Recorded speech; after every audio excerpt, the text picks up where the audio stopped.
Hey guys, welcome back to another video. I hope you are having an amazing day. Today's topic is going to be something very practical, and that is how do you budget and save your money? This is a huge problem today in our world. I'm sure you've heard the buzzword consumerism going around lately.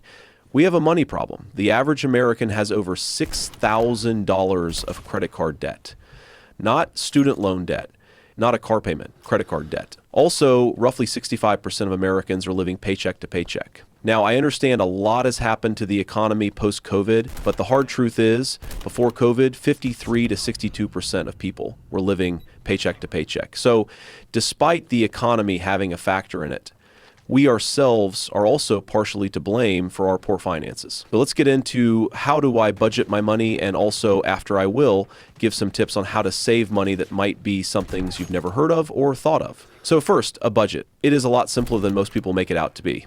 I'm not going to ask you to open your credit card app or grab your bank statements out of the trash to write down everything you've purchased this year.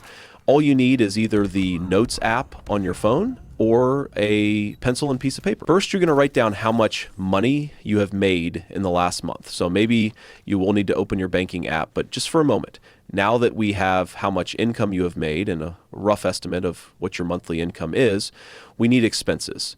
For the next part, you are going to write your mandatory expenses to survive. This includes rent or mortgage, electric bills, food, insurance, and things of this sort. This should not include Netflix or your daily trip to Starbucks, just the mandatory expenses to survive. So now we see how much you are making and how much it takes to keep you alive. Let me quickly say, if you are already negative, then you either wrote some unnecessary things in there, or you are in some serious financial trouble and need to immediately fix your situation before going any further. Next, you are going to take the minimum payment on any debt that you have. This includes credit card payments, car loans, student loans, and things of the sort, but just write the minimum payment. We first need to know how much money we have before we try to tackle our debt. So now we have our income, our mandatory expenses, and our minimum debt payments. Now, whatever number you are left with is how much money you have extra every month. Some of you might be awestruck by what you're seeing because you didn't even know you had that much money in excess every month. That's a good thing. This will help you cut back on those unnecessary spending habits. The first rule you must follow is to pay yourself first. You've probably heard this time and time again. If you do not treat your savings like a mandatory expense that must be paid every month, you will not save. So with this excess money, you should dedicate a portion to go to either savings or debt or investments. If you do not have $1,000 in your bank account, then it should go to savings. If you do have a comfortable cushion of savings, then it should go to high interest debt. This is mainly going to be your credit cards and auto loans. Any debt you have with over a 6% interest rate should be paid as soon as possible. If you have a comfortable amount saved up and the only debt you have is maybe just your mortgage, then you can focus on investing your money. Now, the other portion is your fun money.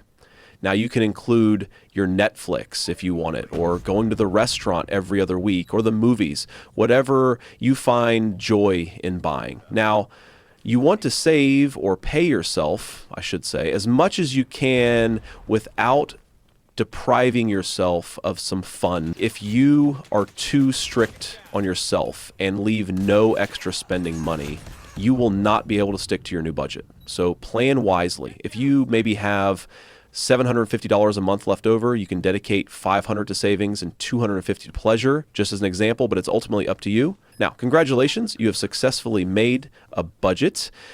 This is something to take pride in, as most people actually, their idea of a budget is, I'm going to try to spend as little as possible this week to pay for that unexpected bill.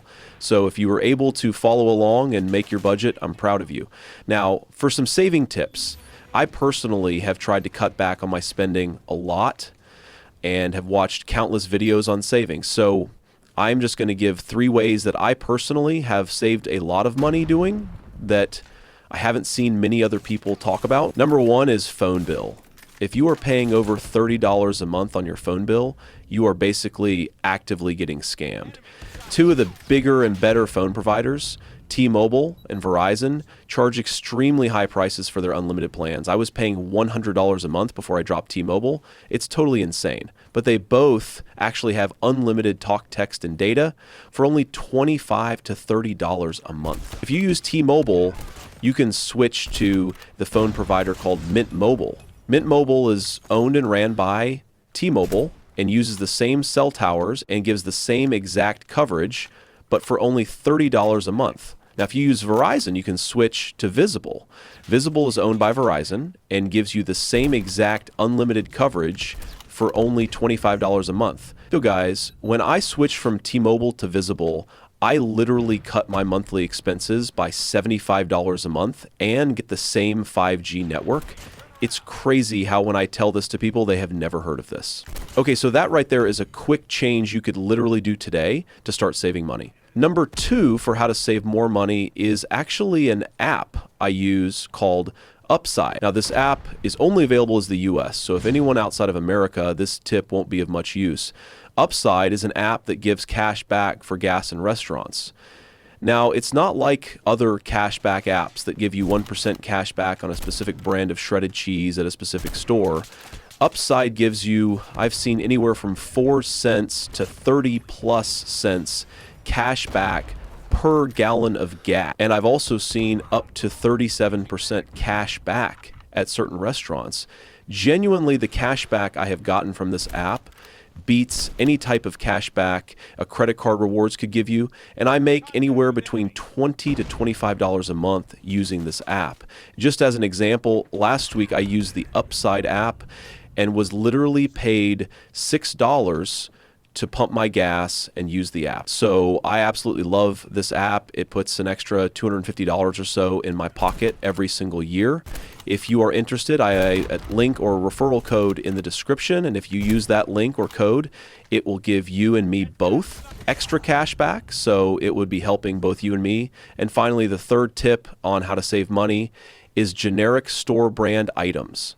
You do always need to pay extra for the name brand items when they are most of the time the same exact thing. For example, it's allergy season and I have to take an allergy pill every morning or else I'll be sneezing all day. When I go into a dollar store and compare the name brand allergy medication to the dollar store brand, the price difference is insane. Like the name brand will be $20 and the dollar store brand will be $4. And it's the same exact thing. It has the same exact active ingredient, and the name brand is 5 times more expensive. This also applies to things like food. I don't have the healthiest diet, though I try my best, but I can get a loaf of bread for either $3 or a $1.25. Doing this, I have been able to get my grocery bill down to like $30 to $50 a week, and it's not all junk food either. The Walmart bags of frozen vegetables are only $1 per bag, so don't fall for paying extra when you don't have to. That's all for today's video, very practical and hands-on. I hope you were able to follow along, making your budget, and learned a few new ways to save money. I will see you in the next one.